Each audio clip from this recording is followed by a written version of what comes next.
बड़ा सुंदर प्रश्न आया है कि प्रभु मन तो लगता ही नहीं है, मन को कैसे लगाएं।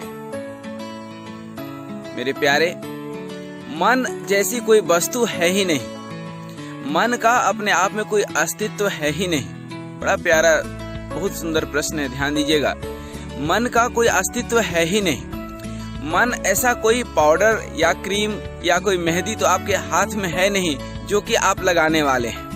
क्यों लगाना मन को?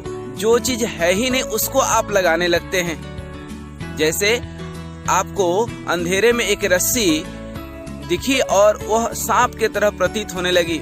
वह सांप तो है नहीं, लेकिन आप सांप समझ गए और उसको जो है मन में जो है आप एक वैचारिक अर्थात विचारों की पुनरुक्ति ही तो मन है।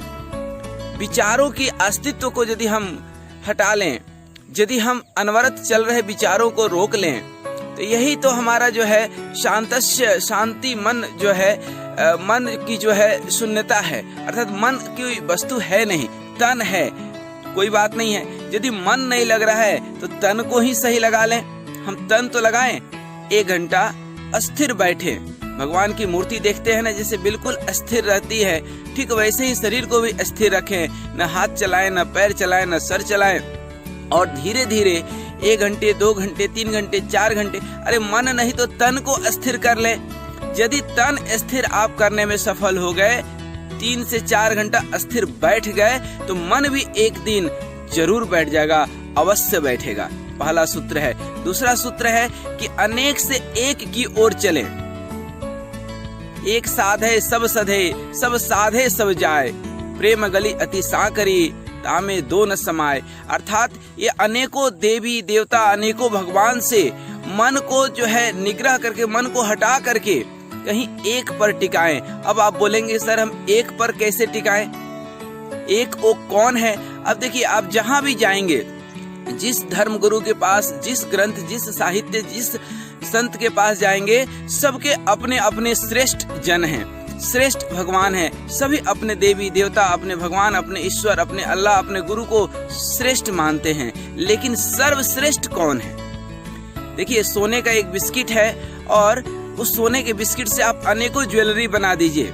मिट्टी वही है, आप अनेकों बर्तन बना दीजिए। अब आप बोले कि मेरी मिट्टी जो है सबसे सुंदर है, मेरी मिट्टी श्रेष्ठ है, मेरा सोना श्रेष्ठ है, तो ये भ्रम है। सोना तो वही का वही है, उससे अनेक ज्वेलरी बन गई। हाँ, उसकी आकृति अलग अलग हो सकती है, उसकी व्याख्या अलग अलग हो सकती है। कोई थोड़ा सुंदर सजा देगा, सजावट ही तो है।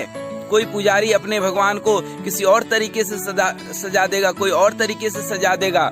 तो ये है क्या? एक ही है, एक वही ब्रह्म है, एको अहम। अद्वैतवाद सिद्धांत में भी परमात्मा को निराकार बताया गया है, लेकिन मानसिक रूप से हमने एक आकार दे दिया। मन को एक आधार तल चाहिए होता है, उस आधार तल के लिए हमने उनकी आकृति बना दी।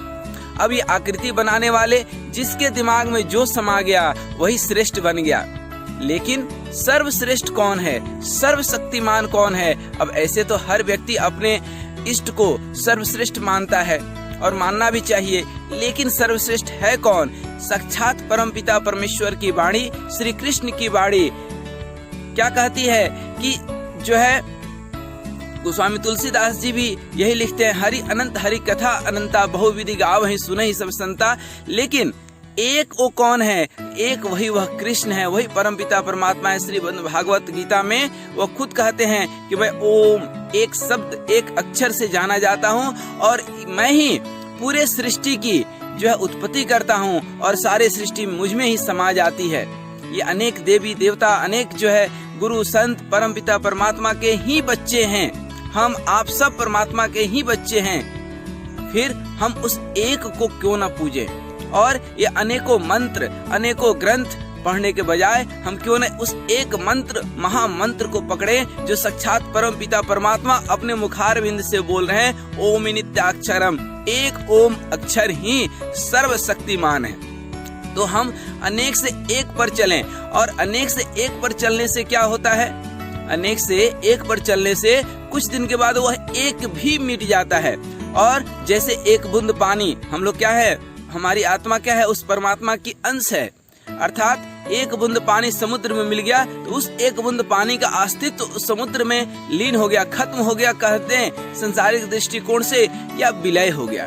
तो जिस दिन हमारी आत्मा परमात्मा में मिल जाएगी, एक बूंद वह पानी उस चैतन्य प्रभु में मिल जाएगी, उस कृष्ण में मिल जाएगी। अब आप उसको जो भी नाम दे दें, चाहे वो कृष्ण कह लें, राम कह लें या जो है शिव कह लें, क्योंकि भगवान श्री कृष्ण खुद बोलते हैं कि मैं ही शिव हूँ, मैं ही वो सारे देवी देवता हूँ, मैं ही वह सब कुछ हूँ। ज्यादा जानने से क्या प्रयोजन है? मामेकम शरणम व्रजे, सारा चीज का त्याग करके मेरे जो है भक्त बन जाओ। इसलिए इस मन को दो आज हमने सूत्र बनाए, दो सूत्र बताए। एक तो पहले मन नहीं लगता है, कोई बात नहीं है, तन को लगाना सीखें। कई लोग बैठते हैं, पैर हिलाते रहेंगे, हाथ हिलाते रहेंगे, कान खुजलाते रहेंगे, गर्दन हिलाते, इसका मतलब है कि उनका मन वस्तुतः भटका हुआ है। दिख रहा है तन स्थिर है, लेकिन तन स्थिर नहीं है।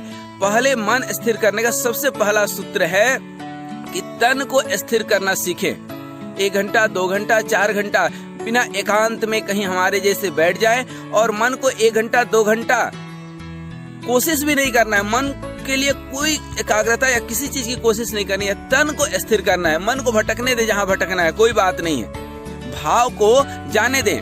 पहले तन को स्थिर करें। जिस दिन आप तन को 3-4 घंटा स्थिर बैठा लेंगे, बिल्कुल स्थिर भगवान की मूर्ति की तरह, तब आपके अंदर भगवान समा जाएंगे। भगवान पत्थर की मूर्ति में जिस तरह भगवान के हम लोग जो है दर्शन करते हैं, ठीक वैसे ही जिस दिन आप 3-4 घंटा बैठ जाएंगे, आपके अंदर वह परमात्मा उतर आएगा। आपके अंदर मन की घबराहट, मन की अशांति जैसी कुछ नहीं रहेगी। तो ये पहला सूत्र हुआ। दूसरा सूत्र हुआ कि अनेक से एक की ओर चले। एको अहम, शिव ओहम, ओम। एक की ओर जब तक हम नहीं चलेंगे, गुरु महाराज क्या कहते हैं कि मंत्र जपो। अरे मंत्र भी क्यों जपना? मंत्र को तो श्वास बैठा लो, हर श्वास में वो मंत्र, हर श्वास में परमपिता परमात्मा ही जो है दिखेगा। तो एक अनेक की पूजा करेंगे तो आप भटक जाएंगे।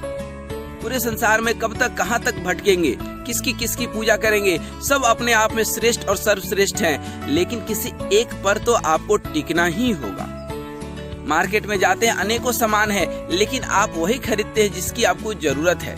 तो आप इन देवी देवताओं और ये सब अपने जगह पर श्रेष्ठ हैं, लेकिन सर्वश्रेष्ठ सर्वशक्तिमान हमारे कृष्ण ही हैं, हमारे वो इष्ट ही हैं, वासुदेव ही हैं। और सर्वश्रेष्ठ मंत्र कोई है तो वह ओम ही है। मार्केट में बैठे हुए इन तथाकथित धर्म के ठेकेदार और धर्म गुरुओं से जरा बच करके, कृष्ण के नाम पर भी न जाने कितने जो है व्यापार करने में लगे हुए हैं। यह जवानी, यह उम्र जो कुछ कर गुजरने की होती है, बिना मतलब का लेकर के जो है कृष्ण कृष्ण करके अपना व्यापार चलाने वाले लोगों से जरा सावधान। क्योंकि धर्म, आध्यात्मिक यात्रा स्वयं के जीवन के अंदर की चीज है। स्वयं के अंदर स्वयंभू है, खुद के अंदर खुदा है। जरा हम झांक करके तो देखें, जरा एकांत में बैठ करके तो देखें, अपने मन में जरा निहार करके तो देखें, कैसे नहीं प्रभु का दर्शन होता है। संसार में भटकेंगे, आप भटकते रह जाएंगे। कभी कोई परमात्मा का न अनुभूति होगी न दर्शन होगी। और परमात्मा कोई वस्तु है नहीं कि आप उसको देख लेंगे, वह तो निराकार ब्रह्म है।